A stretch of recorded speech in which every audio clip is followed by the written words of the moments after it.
Sooner or later, every organization has to confront change. Could be a shift in a market, a merger or acquisition, or even capturing a new opportunity to grow. Well, the challenge for many managers is then encouraging the workforce to adapt to whatever change is happening. TiER1 Performance Solutions has not just been advising companies on managing change, the firm's been living it as well.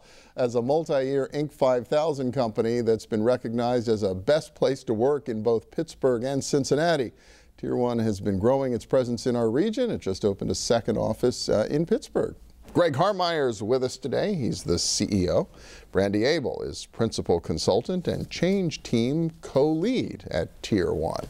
Welcome. Good to have you both here. Thanks for having us. Yeah, a belated welcome to Pittsburgh. TiER1's had a presence here for how long now? About 4 years now, yeah. In 2010, summer of 2010, wow. We acquired a small company here and have grown it since. Okay, and clearly doing well enough that now you moved downtown, right? Yeah. You set up with a second office in downtown Pittsburgh? Downtown Pittsburgh, Boulevard of the Allies. Yeah, we're very excited about it. We wanted to be closer to the heart of what's going on. We're a young company. We've got a lot of energy and a creative company, and so it was a good place for us to be. They're really cool. And I guess for folks who aren't that familiar with TiER1, what is it exactly you all specialize in? Sure. Well, we work with organizations on helping them improve performance through people.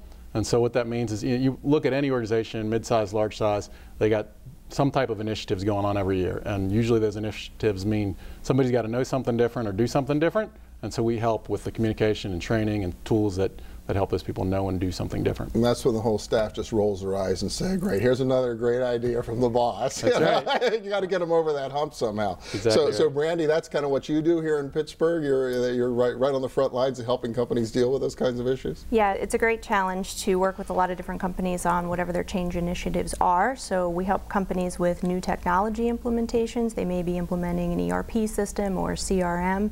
It could be they have an initiative to improve end-to-end customer experience. They could be looking for just different branding in the marketplace, and they need to roll that out to their sales team and get them up to speed with the changes that the marketing team is making. So we help with all those types of things. So what are the common barriers that you run into? Some of this, I'm sure, to the boss seems completely obvious and self-evident. This is such a great idea we've had that surely everybody's on board, but it doesn't always happen that way? It almost never happens that way. So as anybody who's worked in any work environment can appreciate, every person has their habits that they are used to doing, and so trying to get them to think and do something differently takes a lot of work, and it starts with getting them bought in. You got to get emotionally bought in. You got to get them understanding what's going on before you can start training them on doing something new. They have to understand why the organization's headed this way and how it's going to affect them, and so communication is the starting point.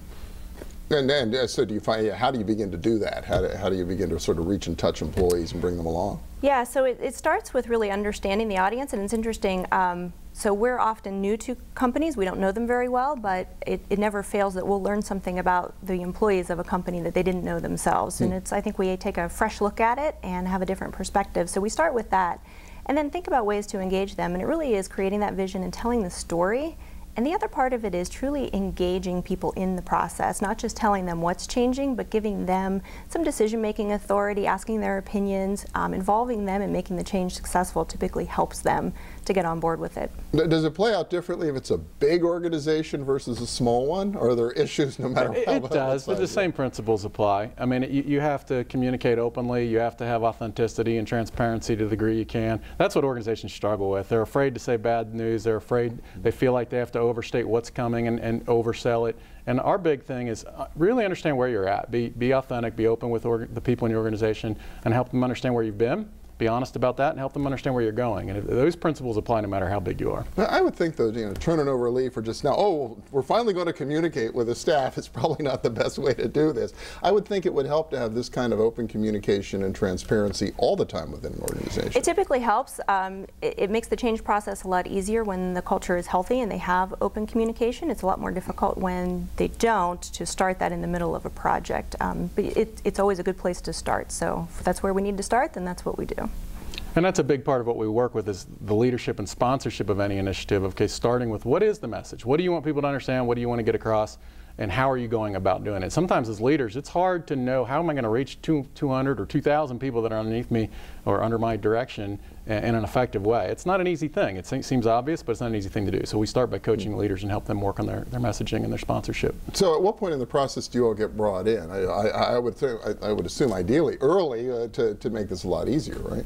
Ideally early, often late. Okay. So often it's when it's going the wrong direction, and somebody realizes, hey, we're not getting across to people, or people aren't bought in, or not understanding, or we're just not articulating this well.